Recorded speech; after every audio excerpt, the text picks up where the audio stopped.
South Park, the most amazingly hilarious animated comedy that I've been watching for nearly a decade.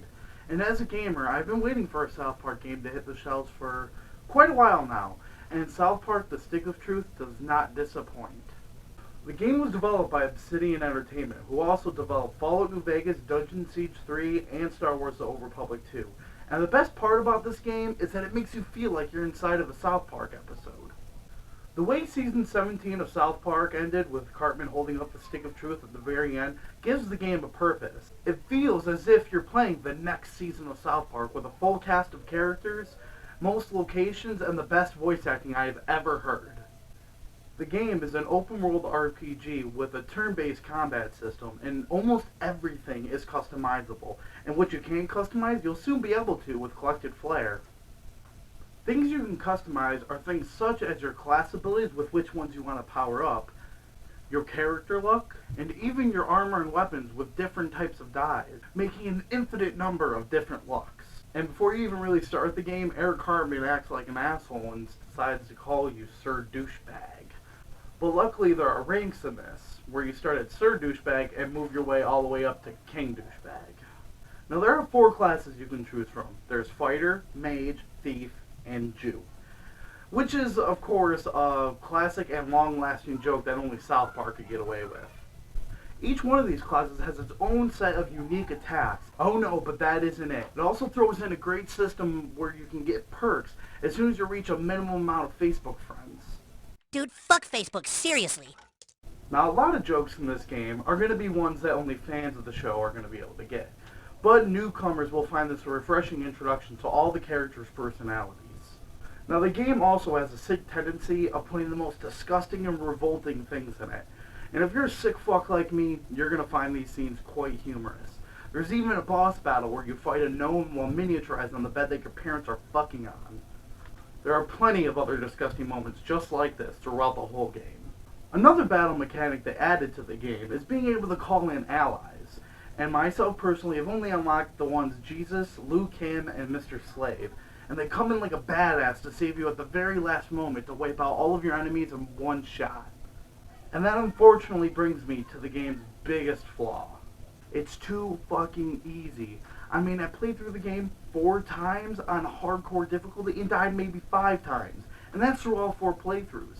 So I highly suggest at the very beginning of the game to up that difficulty up to hardcore. The game also has a tendency to make Skyrim references, from people calling you Dovahkiin to learning an attack, a fart attack, let alone, called Dragon Chow, and Eric even calls you the next Dragonborn. The references! There's also a toy chesting room, which you can use to store items, but it becomes useless quite quickly since there is no carrying capacity for your person, and all the items that become useless you just sell. And the only use for it is to hold all the DLC items you get at level 2, which also become useless quite quickly. But one of my favorite things is collecting Chin Pokemon. Someday I will collect all the Chin Pokemon, then I will fight the evil power that will reveal itself once all the Chin Pokemon are collected. Oh. Definitely one of my favorite episodes. No kidding, you can't have these chicken tenders because they are mine and I keep mine to myself. Now to discuss the graphics. The developers were obviously trying to make it look like a South Park episode, and they succeed quite well. And even for regular graphic standards, the graphics are amazing and full of detail. The effects from battle are also fantastic, and even the small details such as cuts, blood, and bruises become even more evident as you continue to beat your opponent into a bloody pulp.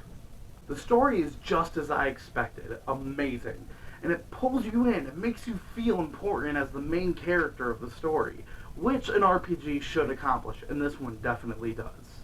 Now, I won't give away the ending to the game, but it does end in revolting twists and turns, and you'll get what I mean when you play. And it's an ending I am pleased with and did not see coming. Fucking hate you, Princess Kenny. The game is great. It'll pull you in and invite you to start your own South Park adventure, and reward you for exploring and trying out new tactics. With a riveting town and immense replay value, the game is definitely worth its $60 price tag. Although in the game you can't choose to be female. Although you can dress like one, it's still a minor setback to those female fans. For non-fans of the show, the game earns an easy 9 out of 10. And for fans like me, I need that 10 out of 10 for its immense replay value and riveting experience it gives you. It's a great game. I really urge you to go out and buy it. With a million combinations of weapons, armor, dye, and flair, along with the comedy value that'll keep you smiling throughout the whole game, it's simply fantastic. I'm SirRantsAlot, signing off.